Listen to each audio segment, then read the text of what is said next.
Bonjour et bienvenue sur Entre Couilles, le podcast sur la sexualité des gars par des gars. Daniel, comment vas-tu cette semaine? Pardon? Comment vas-tu cette semaine? Ah, je vais très bien, j'ai super hâte à l'épisode. J'ai une question très brutale, très frontale pour toi. As-tu déjà regardé de la porn gay? Non. J'ai vu, tu sais, sur les sites porno, genre, tu peux comme voir une petite partie de la vidéo en petit rectangle. Là. J'étais curieux, fait que j'étais comme, bon, c'est quoi que ça a l'air? Mais on dirait, mon ego masculin était genre, non, j'assume pas, je veux pas comme assumer que je suis curieux de voir de quoi ça a l'air. Fait que j'ai genre skip puis je me suis jamais aventuré là, pour l'instant. Toi? Ben, gay du côté homme, probablement. Probablement, Ouais? ça m'a pas marqué, du moins. Je sais pas, j'ai dû tomber là-dessus à un moment donné. J'ai pas regardé attentivement, j'ai jamais vraiment pris le processus de me dire, OK, là, je regarde la porn gay, puis je regarde longtemps, c'est juste, j'arrive dessus, c'est pas ça que je cherchais, puis je m'en vais, mais je sais pas, ça m'apparaissait comme quelque chose de très nébuleux. Tu sais, nous, on est habitués à la pornographie hétéro. Ouais. Ça m'apparaît très mystérieux, tout ce monde-là de la sexualité dans la porn pour les gays. Mais par contre, des vidéos pornographiques sur la porn du côté féminin, j'en ai déjà regardé. OK, si c'était ça ta question, oui. Oui. Moi aussi. Ouais. Mais moi, je parlais de comme gay homme. Mm-hmm. C'est ça que, genre, entre amis, mettons, au secondaire, c'était comme un peu genre. Si surtout au début du secondaire, c'est une insulte quasiment, là. Puis plus t'avances, c'est plus une insulte, mais genre, t'es quand même mal à l'aise. Puis genre, vu que moi, je suis hétéro, puis comme, assumer que je suis curieux des fois aussi, c'était rough. Mm-hmm. Fait que je me suis comme jamais posé la question depuis. Puis même si là, je serais à l'aise à checker ça, je me dis, bon, comme, genre, j'ai pas besoin de checker ça. Je suis plus de temps aussi curieux qu'avant. Fait que c'est jamais eu l'occasion de faire ça. Ouais, ben, je sais pas. Par le passé, c'est vrai que ça, c'est bizarre que on est on est une génération qui est super ouverte sur l'homosexualité, mais quand on était jeune, l'homosexualité, c'était le sujet d'insultes, 100%. de moqueries. Ouais. C'est super bizarre. C'est bizarre, mais moi, l'introduction à la pornographie, c'était de la pornographie lesbienne. Ouais? C'était le truc le plus doux. Je trouvais que c'était très brutal ce que j'ai regardé au début. Ouais. Puis la première fois que j'en ai regardé, j'étais comme « Oh mon Dieu, c'est donc bien dégueulasse! » Puis je suis juste parti.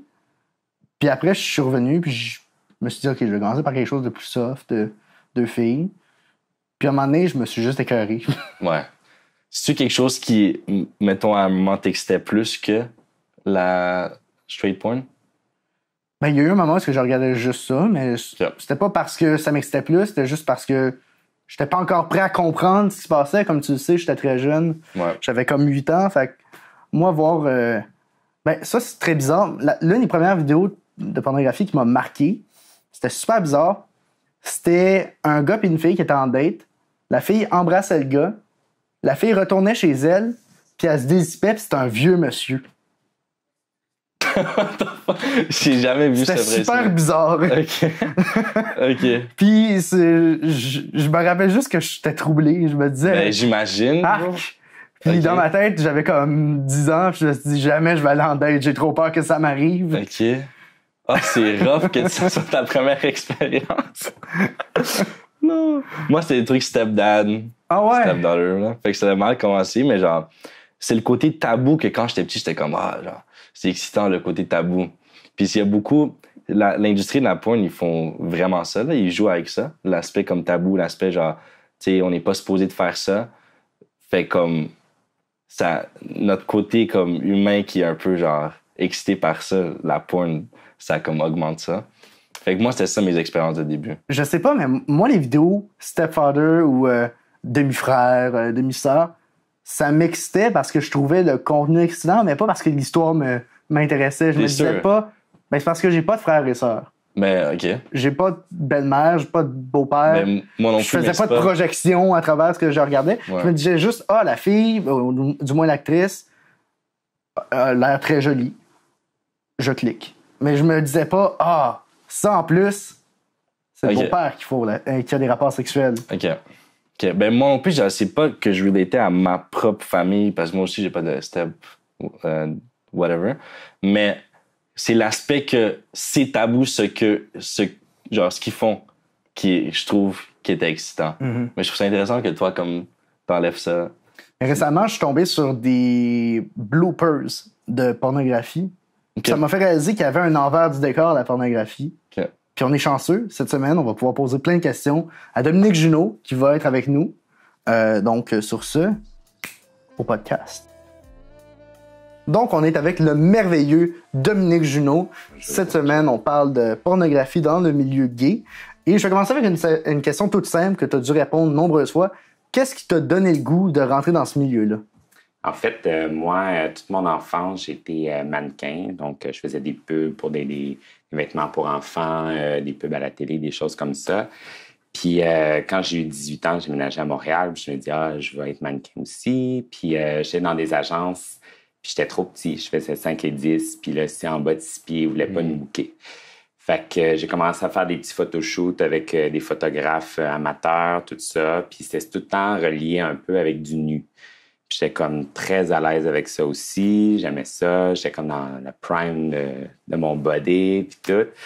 Fait que à Montréal, il y avait une grosse scène de porno gay qui commençait ici. Beaucoup de studios s'étaient installés ici. Puis moi, je travaillais dans des bars du village. Puis une chose emmenait à une autre. Mais si je vais m'essayer, je vais faire une vidéo solo, juste de moi qui se masturbe sur un site. T'sais. Fait que je suis allé faire ça. J'étais super à l'aise. Ça a vraiment bien été. Puis je me dis, bon, mais pourquoi pas? Je vais me lancer un petit peu plus. T'sais. Vu que je peux pas être mannequin, je veux quand même être à la caméra puis tout ça. Puis comme j'avais 25 ans, j'avais des hormones dans le tapis. Je voulais vraiment comme m'amuser puis me lancer là-dedans.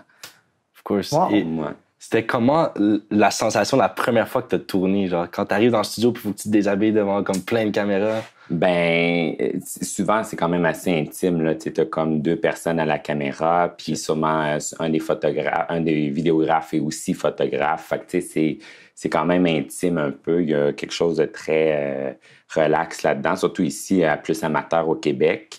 Mais la première fois, je n'étais pas intimidée, vu que j'avais déjà fait des photoshoots, tout ça. J'étais à l'aise devant la caméra, je connaissais mes angles, tout ça. Fait que j'avais beaucoup confiance en moi là-dedans.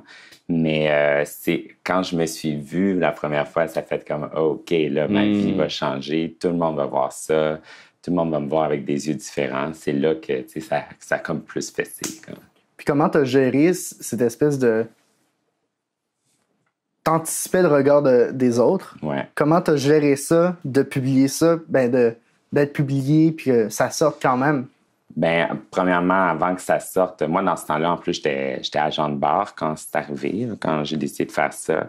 J'avais rencontré un de mes amis qui est avocat. On était allé voir mes superviseurs pour dire, regardez, il y a quelque chose qui va sortir. J'utilise pas mon vrai nom. Vous n'avez pas le droit de me renvoyer à cause que je fais des choses. Tu sais, je me suis comme legally, être safe pour garder mon emploi. Mais c'est surtout, je travaillais aussi dans un bar de Montréal en même temps. Mais, tu sais, les gens ont commencé à me parler d'une façon différente aussi. Là. Tu sais, les clients que je voyais à tous les jours n'étaient plus genre « Oh, le petit Dominique, salut! » Là, c'était comme « Hey, Brandon, je me suis crossé sur toi hier. » Fait que, tu sais, il y a un shift. Ouais. Qu'il a fallu comme je me dissocie un peu de mon personnage, en fait. C'est là, on dirait que c'est là que ton personnage se crée. C'est quand que tu as le regard des autres sur toi avec le regard qui change, en fait. Comme pour te protéger, tu es obligé de te dissocier. Mais je trouve ça intéressant. Après ça, comment tu gérais avec tes propres relations sexuelles dans la vraie vie, pas sur caméra? Ouais. Mettons, il y en avait-tu beaucoup qui étaient comme des fans qui venaient à cause des vidéos? Puis... Absolument. Ouais.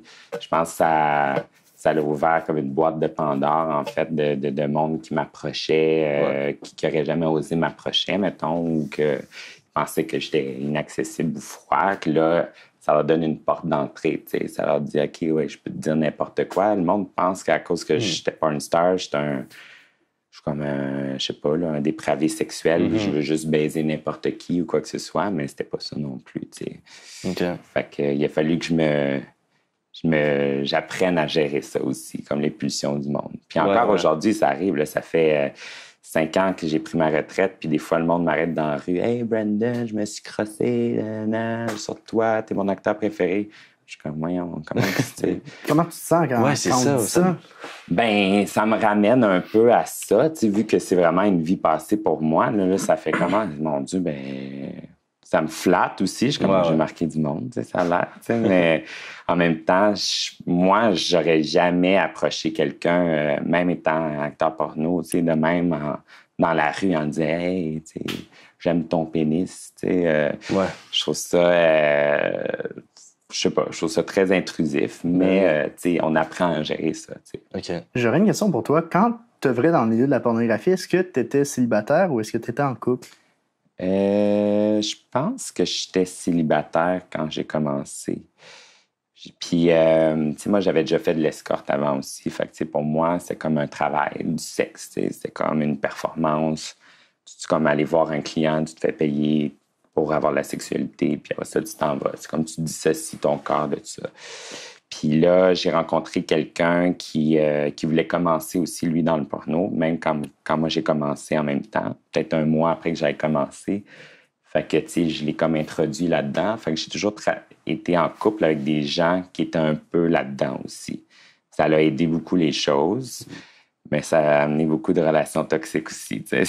C'est la compétition entre les acteurs. Moi, je tournais plus que mon ex. Mon ex, il pétait des coches à cause de ça. Okay. Lui a un tournage à LA que moi, j'aurais aimé savoir. Fait qu'il y avait comme la jalousie, compétition, comme des acteurs, j'imagine, québécois normal dans une télésérie qui sortirait ensemble, mais qui ont le même casting, puis que là, un a un rôle, l'autre n'a pas le rôle. T'sais. Puis, est-ce que, OK, question très crue, 2 acteurs porno dans une relation amoureuse, est-ce que le sexe, c'est le fun? Oui, absolument. Ouais. Parce que c'est sûr, quand tu es en train de performer, comme je dis, c'est une performance. Tu as 3 caméras autour de toi, tu fais des mouvements que tu fais pas non plus dans ta vie, dans ta sexualité normale, parce que il faut que tu aies un bon angle, il faut que la caméra voit tout, il faut pas que ta main cache ton pénis pendant la pénétration. Fait que tu fais des positions comme ça que t'es pas... Puis aussi, des fois, t'as des directeurs qui sont comme « Ah, j'ai une idée, là. Là, tu vas être comme à l'envers, il va te tenir pendant qu'il te suce. » Peut-être dans la vraie vie, tu fais pas ça, là, tu sais. Mais sur caméra, c'est beau.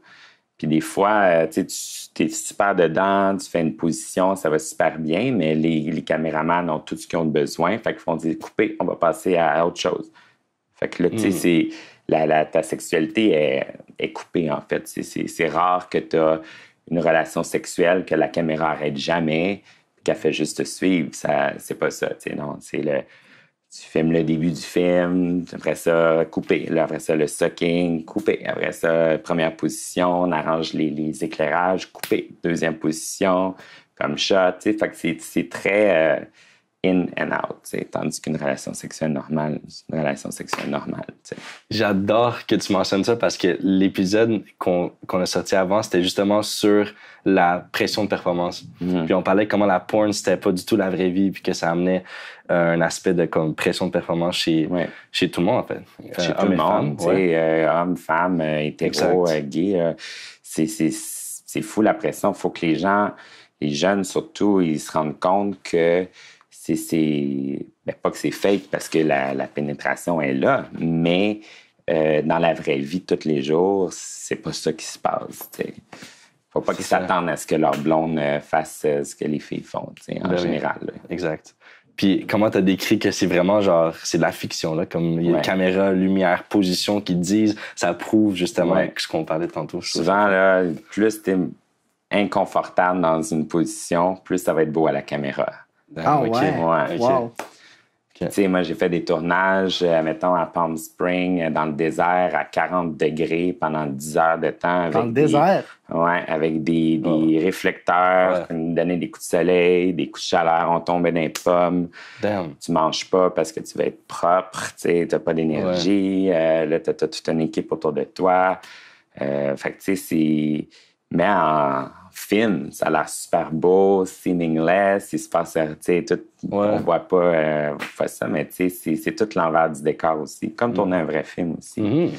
Ce qui a fait que je vais aller dans le porn, moi, je voulais faire des films, tu sais, je voulais pas faire quelque chose d'amateur.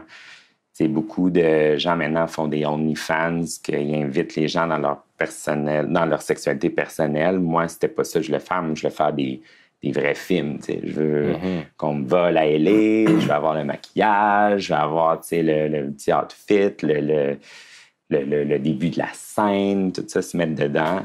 Puis c'est pour ça aussi, quand j'ai décidé de partir dans un sens du porn, c'est que ça s'en venait très avec Facebook, Instagram. Les gens rentraient trop dans ta sexualité personnelle. J'avais pas goût de devenir ça. OK. Je me pose la question, après avoir œuvré pendant un certain temps dans le monde de la porn, est-ce que ton rapport à la sexualité a été changé après que tu as quitté ce monde-là? Oui, beaucoup. Comment? Ben, en fait, je te dirais que depuis peut-être les 2-3 dernières années, surtout avec la pandémie, on a eu le temps d'être juste chez soi, puis comme réfléchir sur ce que tu fais, ce que tu t'es, tout ça, où est-ce que tu t'en vas. Je me suis vraiment désexualisé dans un sens. Tout ce que j'étais, même en tant que Dominique Junot, c'était très, les photoshoots, me montrer en bobette, Instagram, c'était beaucoup, comment de likes je vais avoir si je me mets en jockstrap, ça, Puis il a fallu que je réapprenne à être juste moi, à pas avoir à me sexualiser pour être aimé ou liké. Puis ça aussi, même dans ma sexualité personnelle, ça fait que j'avais moins le goût de sexe dans un sens. J'ai été saturé de ça. Fait qu'il a fallu comme je fasse un recul pour réapprendre à avoir une sexualité normale, même avec mon fiancé. Il a fallu que je me remette dedans, que je retrouve ma propre voix aussi, que je retrouve mon côté sexuel sans être une performance, sans... Fait que c'est ça, c'est un réapprentissage un peu, je dirais. Ben oui. Puis ça doit être encore plus rough pour toi d'enlever le côté performance quand c'était ta carrière pendant des années. Fait que comment t'as fait pour enlever ce côté-là de performance? Ben en fait, j'ai trouvé des façons avec mon chum justement de faire des mini-performances. Comme on va pas avoir du sexe genre 6 fois semaine, mais quand on l'a, on se met des petits outfits. Okay. On se met de la musique boom boom, on se met comme dedans, on joue un personnage, tout ça. Okay. Fait que ça me permet de retoucher à ça, mais d'une façon vraiment plus saine, mieux passée. Puis tu disais que ce qui t'avait attiré dans ce monde-là, c'était de faire des films. Est-ce que c'était cet aspect-là? J'ai un rôle, j'ai... Exactement aussi. Est-ce qu'il y a des scripts? Ben, en fait... Tu sais, les producteurs de porn, c'est pas Steven Spielberg, là, on s'entend. Là. Puis, il y a une idée, souvent. Mettons, OK, là, tu vas être un gars qui pogne son coloc en train de se crosser, puis tu vas rentrer dans la pièce, Fait qu'ils vont te donner comme des lignes un peu directives. Puis là, il y a beaucoup d'improvisation à travers ça. Fait que, tu vas refilmer la même scène, c'est la même ligne de différentes façons. Fait qu'il faut comme... C'est beaucoup d'une job d'improvisation, là, finalement, tu sais. OK. Mais c'était justement ça qui t'attirait, c'était de jouer. De jouer, tu sais. J'aimais ça jouer. Puis ce que le monde ne réalise pas non plus, c'est qu'on passe quasiment plus de temps à faire le photoshoot que filmer, souvent. Parce que les photos, c'est ça qui va vendre la scène. Maintenant, on a les previews puis tout ça. La scène, elle se vend plus comme... Je t'ai entendu parler, tu regardais les petits previews passer, mais avant, il n'y avait pas ça. Okay. Avant, c'était des photos des positions ou de l'acteur, tout ça qui faisait vendre la scène. Avant, il y avait les DVD. Fait que c'est les covers, les derrière des covers. Fait qu'il fallait que les photos soient fantastiques. Fait qu'en fait, on faisait toutes les positions en photo. Puis après, on faisait le film. Fait que ça nous donnait aussi une ligne directrice. OK, après cette position-là, je fais ça. Après ça, je fais ça. Après ça, je fais ça. Okay. Fait que moi, ce que j'aimais, c'était surtout ça. J'ai toujours aimé la caméra, mais surtout comme mannequin. Fait que c'était comme une partie de la job. Puis en plus, j'étais payé pour avoir du sexe avec les plus beaux gars du monde. Fait que c'était comme un win-win dans ce sens-là. Ouais. Et je suis curieux, par exemple, quand tu es sur le plateau, est-ce que la paye, ça fonctionne, mettons, selon ce que tu fais? Par exemple, oral versus pénétration, ou c'est-tu par tournage que c'est payé? Ben en fait, c'est par popularité. C'est souvent par tournage, tu sais, avec... moi, je parle du porn gay, là, tu sais, mais le porn gay, le Twitter, c'est très populaire, là, dans le sens parce qu'on peut poster des photos de sexualité sur Twitter. Puis, tu peux pas faire ça sur Instagram, sur whatever. Fait que, tu sais, c'est selon le nombre de followers que tu as, en général, plus tu es populaire, plus tu peux demander à être payé plus. Si tu es un nouveau gars qui rentre dans l'industrie, admettons, souvent, ta première scène complète va être à peu près entre 600 et 900 $. Puis moi, où est-ce que je suis rendu dans ma carrière, j'avais comme 350 000 followers sur Twitter. Là, j'étais payé 3-4 000 $ la scène. Puis il y a aussi beaucoup dans l'industrie du porn gay, on appelle ça des gay for pay, c'est des hétérosexuels qui font des films gays. Souvent, c'est pas eux qui vont se faire pénétrer, fait que, tu sais, ils vont être peut-être des fois un peu moins payés, tu sais, mais si... Parce que je sais pas pourquoi c'est un fantasme là, de certains gays que des straights fassent du c'est quand même assez commun. Ça, c'est très commun. C'est comme à Montréal, même les danseurs, c'est tous des hétéros quasiment dans les bars gays. Mais pourquoi qu'il y a des gay for pay, c'est que dans le porn straight, le gars va être payé peut-être 100 $, 200 $. La fille va être payée 1000 $. Fait que les gars qui sont là-dedans, souvent, c'est des gars très ouverts sexuels. Ils disent un trou, c'est un trou. Tant qu'à faire, je vais faire 2000 $ à fourrer un gars. Puis je vais sortir avec mon cash. T'sais. Après ça, il va faire des petits films avec des filles. Mais c'est plus pour leur plaisir que pour l'argent. J'ai 2 questions. Il y en a une qui est très croustillante. Quand on s'imagine la pornographie, on s'imagine tout le temps des membres immenses. Gigantesques. Est-ce que c'est aussi le cas? Parce que nous, nos références, c'est de la pornographie hétérosexuelle. Est-ce que c'est aussi un prérequis pour la pornographie gay? C'est différent un peu parce que, tu sais, vous savez, il y a des tops, il y a des bottoms. Les tops, c'est celui qui pénètre. Le bottom, c'est celui qui se fait pénétrer. Disons que le pénis de la bottom est un peu moins important. Il faut plus un beau corps, des belles fesses, un bel anus ou quoi que ce soit que le pénis du top. Si un gars dit « Ah, moi, je fais juste des seins de top, mais que tu as un pénis de 6 pouces, peut-être que tu vas pas te faire bouquer autant que celui qui en a un 9 pouces. Parce que veux pas, tu vends un rêve, tu vends une fantaisie. Mais des fois aussi, c'est pas juste la grosseur, c'est le charisme que tu as aussi. Il y a des acteurs qui c'est pas les plus beaux, c'est pas whatever, mais ils ont une vibe sexuelle qui transperce l'écran vraiment. C'est plus l'attitude que tu as à travers ça. Comme moi, j'étais versatile, moi, je faisais les deux. Ça me dérangeait pas un ou l'autre.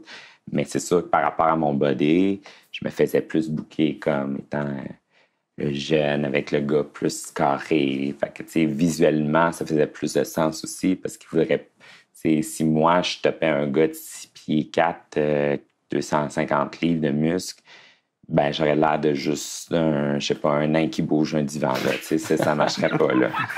J'adore. Puis t'avais-tu des fois des problèmes avec ton image corporelle? Genre, tu te comparais-tu à la taille des autres? Puis... Ben, il y a des studios, j'ai travailler beaucoup avec des studios américains, ce que pas beaucoup de Québécois ont fait. Puis ils m'ont souvent encouragé à aller faire des stéroïdes. Puis moi, je voulais pas en faire parce que des stéroïdes pour devenir plus gros, plus musclé. Puis moi, j'ai vu comment que ça a pu transformer, pas nécessairement pour le mieux, des corps en général. Ça fait, on dirait, vieillir les gars, ça n'a aucun bon sens. Fait que moi, j'ai toujours comme refusé de faire ça, puis j'ai perdu des jobs à cause de ça aussi. Parce que je voulais pas devenir trop musclé, je voulais pas devenir trop bif, c'était pas mon but non plus. C'est sûr, tu sais, si je me comparais à d'autres des fois, mais j'ai toujours une très bonne estime de moi-même que j'ai jamais été complexé par ce que j'étais. Puis on s'entend, je suis chanceux aussi, la vie est chanceuse, je m'entraîne pas, puis j'ai toujours été mince, puis je travaille tout le temps debout, fait qu'il était svelte. Mais j'ai mon premier conjoint, c'est qui avait commencé en même temps que moi. Lui, il était boulimique, anorexique aussi. Lui, ça l'a beaucoup joué avec son mental. Il y avait une courbe dans son pénis. Il était super insécure par rapport à ça. Puis le fait de se voir sur Internet, ça l'a encore plus comme accentuer ça. Puis aussi, les gens commentent, là, tu sais, nos scènes ou des choses comme ça. Il y a des blogs de porn que maintenant, ça existe un petit peu moins. Mais tu sais, les gens peuvent être tellement méchants, là. Moi, je me suis fait traiter de dent de cheval, de mon accent québécois, que c'était dégueu, ta. Fait que, tu sais, il faut que tu dissocies de ça, tu sais. Puis moi, je me dis toujours dans ma tête, c'est un petit gros dans le sous-sol de sa mère de 52 ans qui m'écrit ça, tu sais. C'est pas...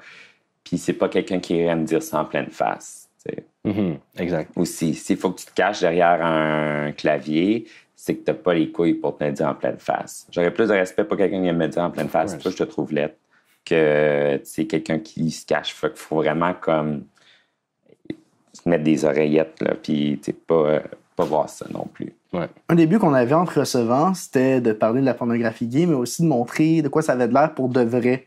Les tournages de porn ou simplement montrer ce qu'on voit jamais. Si quelqu'un venait de dire « Hey, j'aimerais peut-être ça, faire de la pornographie », comment tu réagirais? Qu'est-ce que tu lui dirais?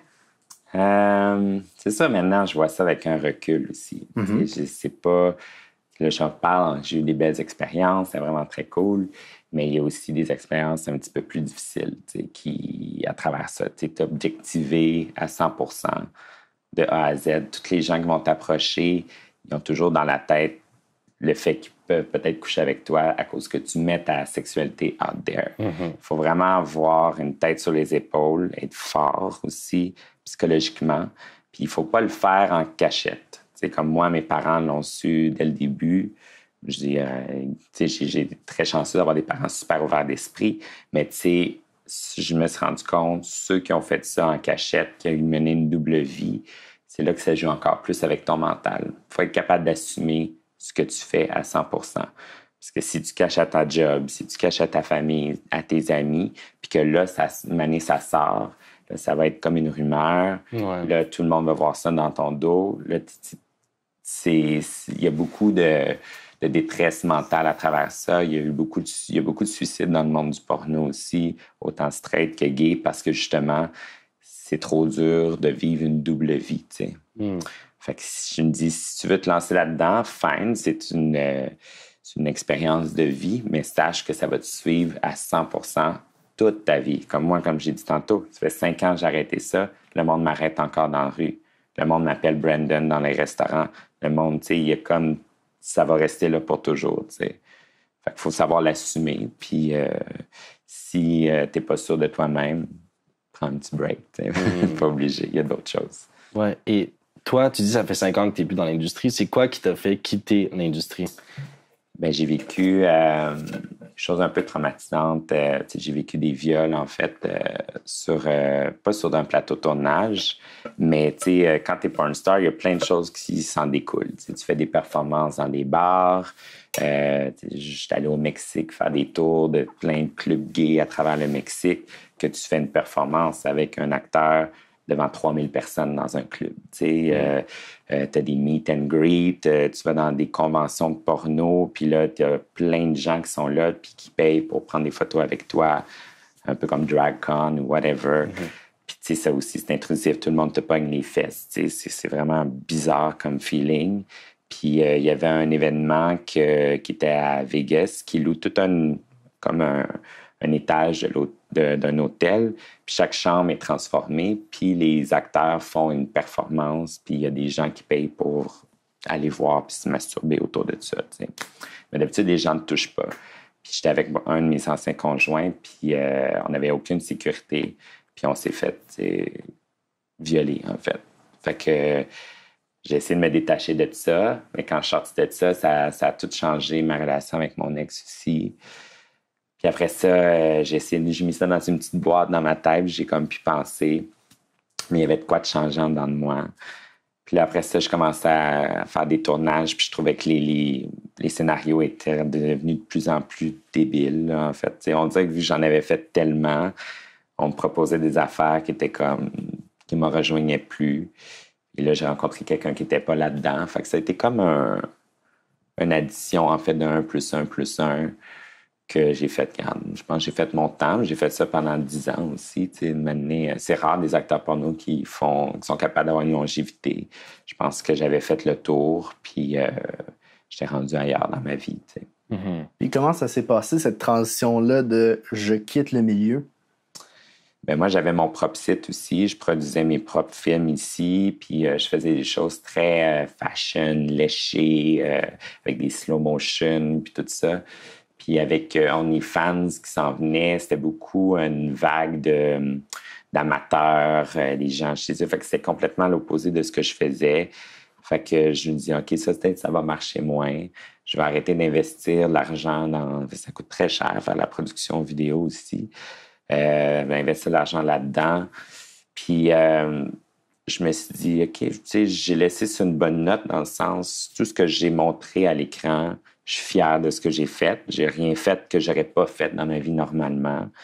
Puis je pense que ma legacy est faite. Fait que je me suis vraiment... ça a été très organique, en fait. J'ai pas eu de traumatisme de ça. Je me suis pas ennuyé de ça non plus. J'ai vraiment fait le tour complet. Puis je dis, OK, je ferme un chapitre, j'en ouvre un autre. J'imagine que d'être quelqu'un qui n'est pas dans ce milieu-là, ça t'a aidé à changer de chapitre. Absolument. Je pense que si j'avais pas eu ça, j'aurais tout le temps été ramené là-dedans parce qu'on s'entend l'argent facile, c'est toujours le fun aussi. La popularité, l'envie des autres, whatever, ça joue toujours dans la balance. Fait qu'il y a beaucoup de gens qui reviennent toujours là-dedans. Parce que là, tu as un moment plus difficile, tu as perdu un emploi, quoi que ce soit, tu dis, ben, je peux toujours faire ça. Mais c'est vraiment faire la coupure que c'est plus dur. C'est quasiment une addiction, genre. Ouais. Okay. C'est l'argent facile et l'argent facilement dépensé aussi.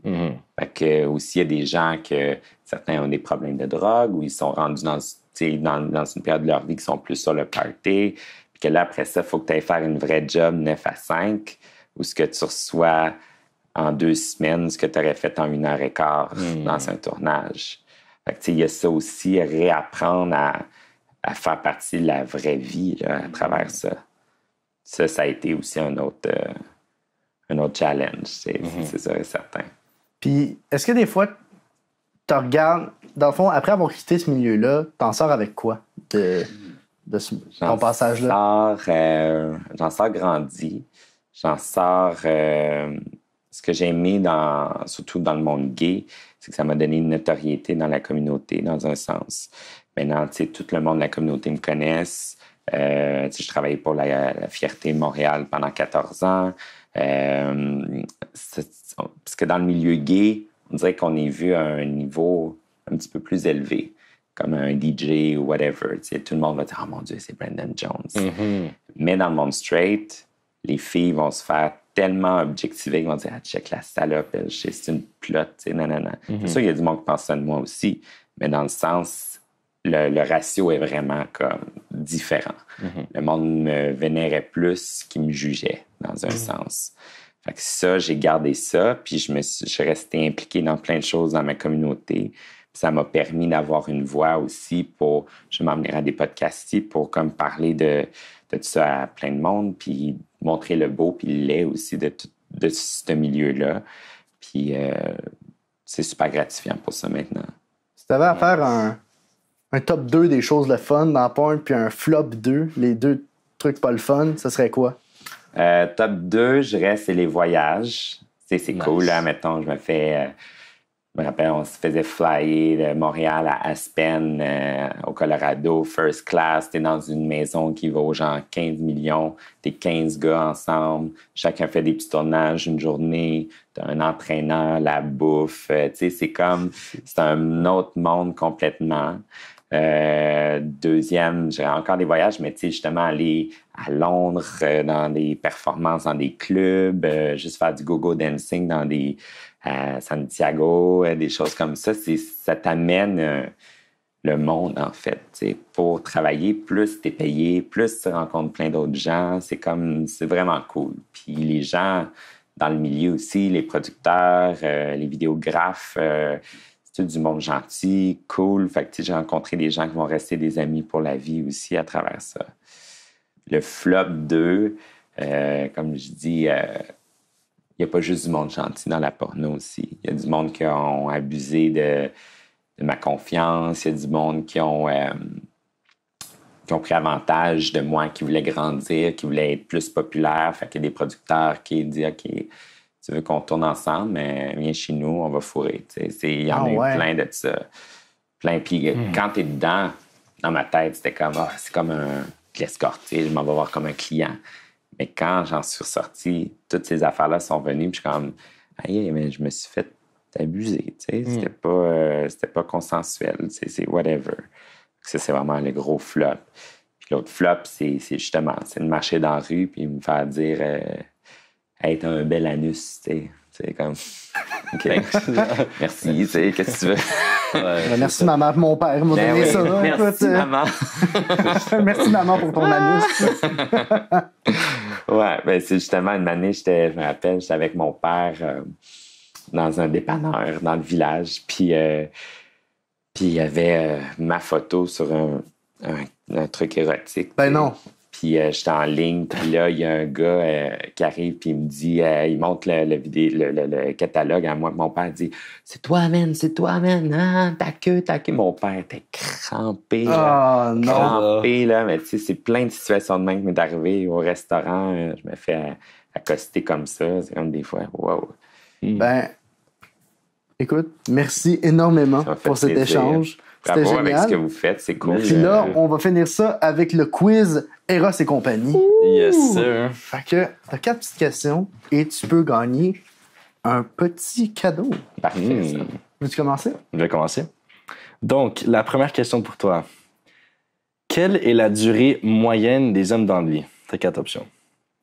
A, 2 minutes et demie. B, 30 minutes. C, 5 minutes et demie. Et D, 15 minutes. 5 minutes et demie. Damn! C'est la bonne réponse! Wow. Félicitations! Est-ce que je vais? Ouais, vas-y. Quelle est la taille moyenne du pénis? 5,3 pouces. Ben, ça dépend dans quel pays là, qu'on parle. C'est vrai. Mondial. Mondial? C'était Ok. mondial. Quand 8 pouces, 6,4 pouces ou 4 pouces? 6,4. Non? 5 points. Oh, Ah, exactement. C'est mon autre choix, là. Ouais. Très Ok. proche, là. Ouais. Très proche. À toi. OK, troisième question. D'après toi, combien y a-t-il de visites par mois sur Pornhub juste aux États-Unis? A, 3 milliards. B, 1,04 milliard. C, 50 millions. Et D, 200 millions. Avec B. C'est la bonne réponse, encore une wow. fois. Un Puis, milliard. la plupart du temps, est-ce qu'on fake des orgasmes sur le plateau? Tu parles de filles ou de gars? Pour les gars. Pour les gars, par expérience, je pourrais te dire que oui, on en fake. Parce qu'il y a des fois des gars qui sont pas capables de venir. Fait que, il y a des façons de truquer un cum shot. Comment c'est ça? Ben, en fait, on prend un condom. On met du faux sperme dedans. C'est comme du lubrifiant qui ressemble à du sperme, en fait. Tu mets ça dans le bout du condom, tu fais un petit nœud, tu perces le bout, puis là, il faut que tu filmes le pénis comme au-dessus pour pas qu'on voit la petite boule en dessous du pénis, puis tu pèses dessus, puis ça fait... Wow! Hein? Wow. OK. Ben, merci Ça fait plaisir. énormément. Qu'est-ce que j'ai gagné? T'as gagné des cock rings. Ah, je les ai ben, merci. essayés. Yes. Je sais que c'est la base, mais c'est Sont toujours reuse. pratique. Non, ils sont pas reuse. Les miens sont où déjà? Ah, je les vois sont en haut, là. Ouais, ouais. Mais sur ce, merci énormément. Ça fait plaisir. Couille 15 for the win. Si Yes. vous voulez vous masturber dans les règles de l'art, allez sur Eros et compagnie et tapez Couille 15. Faut remercier Eros et compagnie, le Studio Campus, ainsi que Nouveau Cadre pour nous aider à faire ce podcast. Encore une fois, merci Merci à énormément. vous, les gars.